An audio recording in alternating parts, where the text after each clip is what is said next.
निर्वाचन सभार महिला एवं चाषी को नहीं केंद्र मंत्री प्रतिश्रुति। डबल इंजिन सरकार हेले मासको महिला पाइबे 1000 टंका भत्ता। राज्य में डबल इंजिन सरकार हेले महिला को मिलिबो मासक 1000 टंका भत्ता।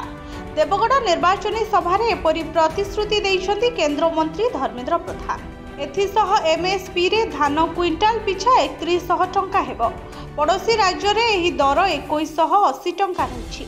किंतु केंद्र और ओडिशा रे बीजेपी क्षमता को आसिले एथर एमएसपी पड़ोशी राज्य तुलन में पाखापाखि 1000 टंका अधिक रहिबो बोली संबलपुर लोकसभा आसनर बीजेपी प्रार्थी घोषणा करछन्ति। एबे धानर एमएसपी क्विंटाल पिछा 2183 टंका रही। ओडिशा सरकार किंतु 1930 टंका दाबी करुछि। केंद्र मंत्री धर्मेंद्र प्रधान संबलपुर लोकसभा आसन प्रार्थी होइछन्ति। विभिन्न स्थान में लोकों को भेटी सुख दुख बुझा सहित सभा समिति जोरदार करछन्ति।